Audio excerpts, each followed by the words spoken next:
Maybe competed seeds, nuts, fruits, and the food that papaya and banana, and they also love pork. Now guys, do you think that will have the ability to find the hidden object?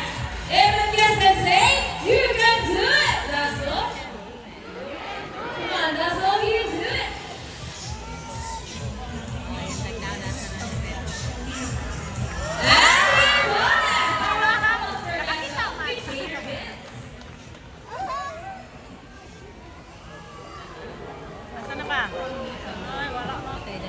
Now, for our next featured birds are just like any married couple.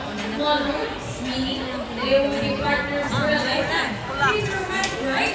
But as any couple will attest, in a relationship, there will always be that. Meet Sassy and Rocky, our beautiful pair of twin hot. And today, they will battle it out to see who's the best in a basketball game. But before we start this battle, I'll be dividing you into two groups. All girls will cheer for Sassy. Come on, girls, let me hear you say Sassy, Sassy. And for the boys, let's cheer for Rocky, Rocky, Rocky. Okay, first ready? Cheers, first, let's go. Here's Rogan's first ball. Another one for Rocky, and it's a tie. Everybody have ball. Let's get it right.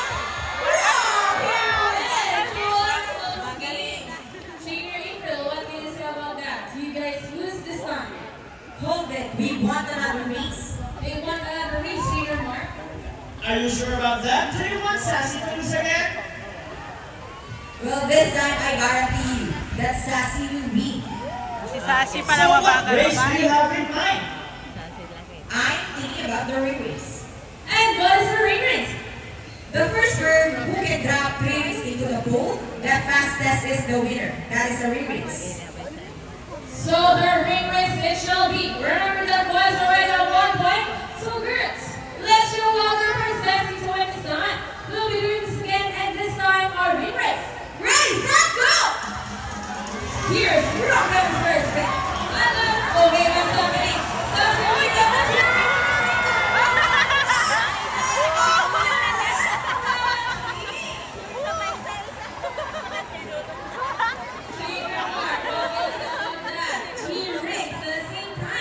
Hey, you guys cheated! Oh, you cheated? No, we didn't cheat. Sassy used her brain. Oh, that's true. That girls are my indulgent on boys. All right, now go for Sassy and Rocky, who cheating for that taker mark.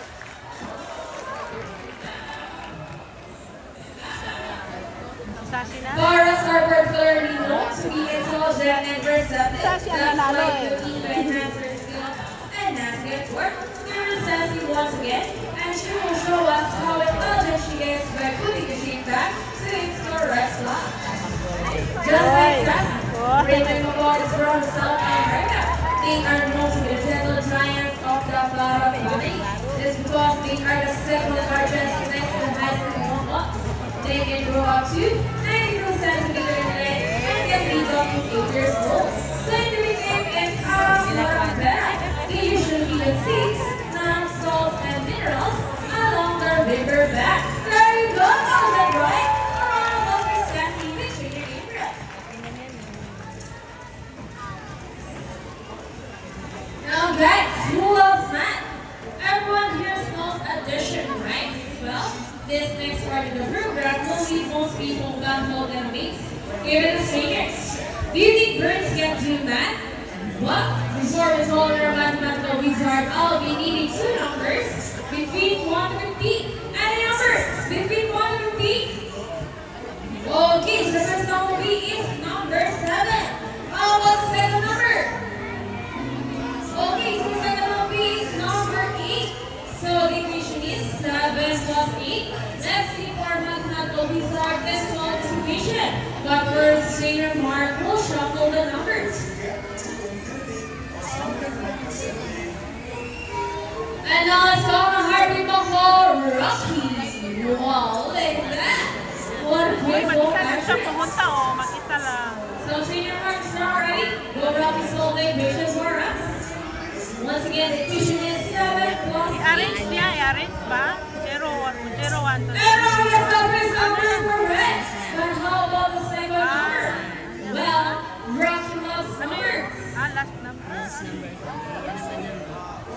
And Rocky gets the number 5. Well, 7 plus 8 equals to 15. A round of applause for Rocky.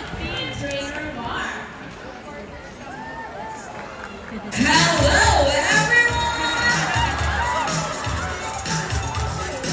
Wow, what a beautiful entrance!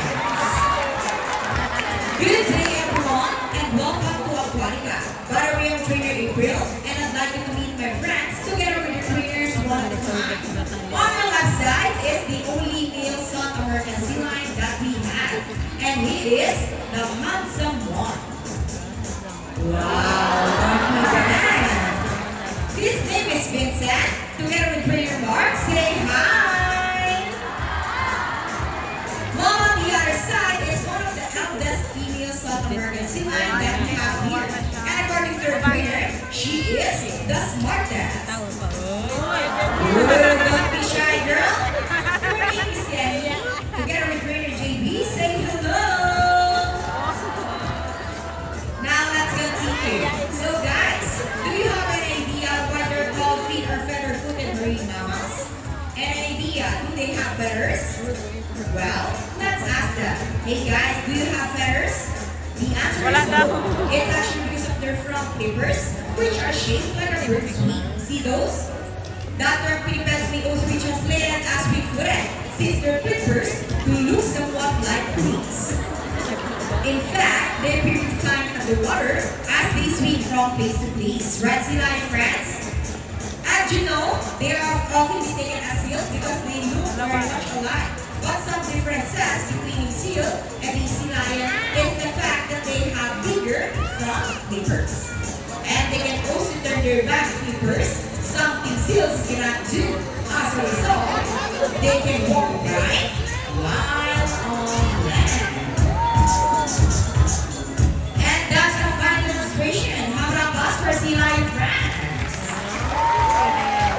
And you know what, guys?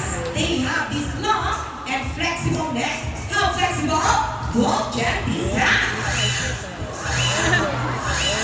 So flexible, right? Another round of applause for sea lion friends. As you can see, their bodies covered with a thin bowl of short, coarse hair, and their whiskers have the sea lion sense of touch. They contain nerve fibers, which make them sensitive. Nice smile. They also use their whiskers to aid in navigation or to detect vibration from prey in the water.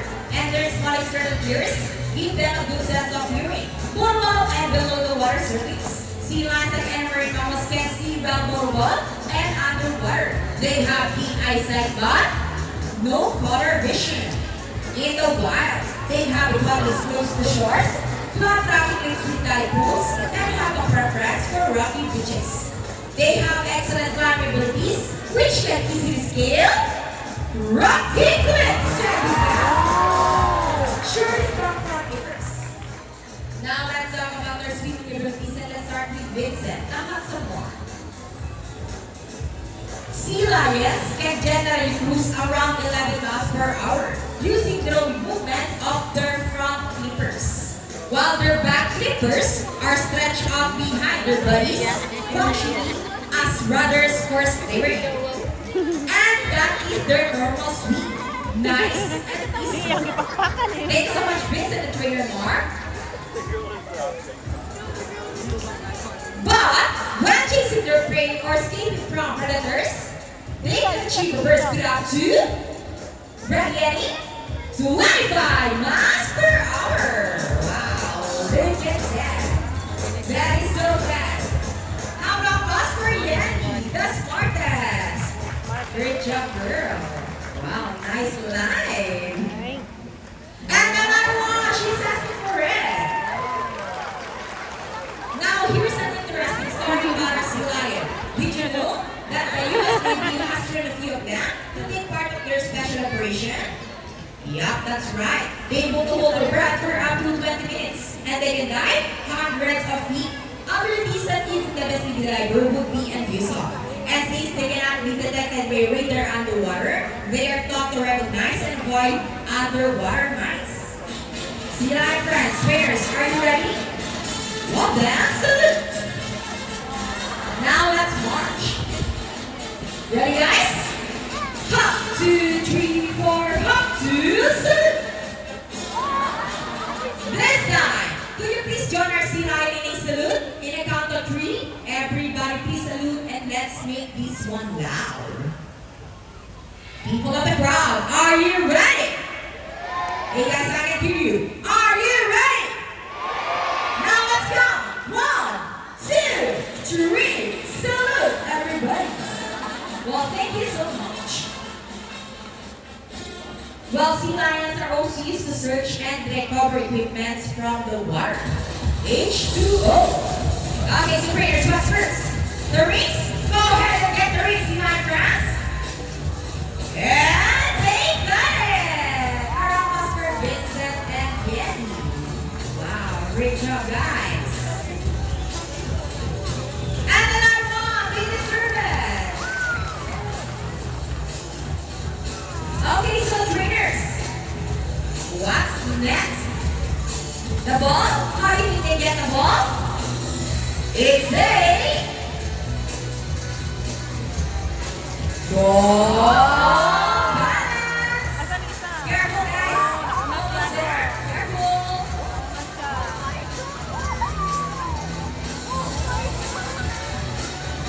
Steady and fantastic. How about us for Vincent and Yandy? Great job, guys. Now, this time, would you love to see a dance number from our sea lion friends? Hey guys, I can hear you. Would you love to see the dance? Well, music maestro.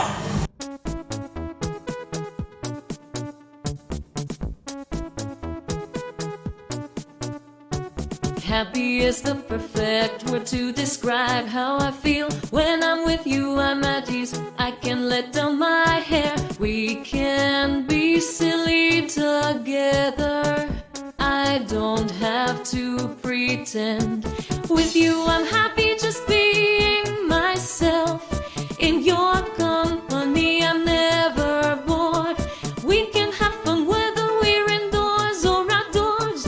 I'm always content in your arms, no matter what life throws our way. As long as we're together, nothing can bring me down. With you by my side, I can take on the world. When I'm with you, I don't need anything else. Just your love is all I need to be happy. Without you, I'm incomplete. But with you, I'm finally complete. So as long as you're with me, I'll be happy.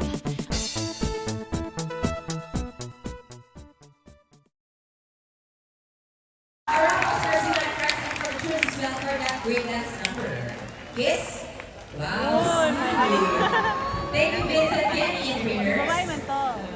With you, I'm at ease. I can let down my hair. We can be silly together. I don't have to pretend. With you, I'm happy just being myself. In your company, I'm never bored. We can have fun whether we're indoors or outdoors. I'm always content in your arms, no matter what life throws our way.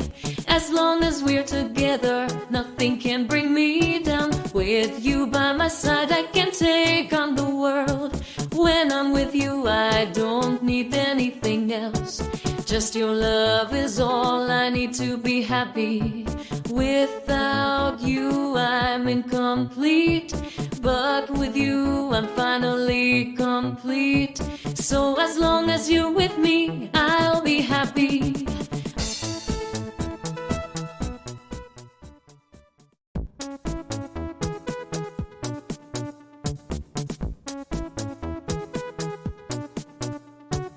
Happy is the perfect word to describe how I feel. When I'm with you, I'm at ease. I can let down my hair. We can be silly together. I don't have to pretend.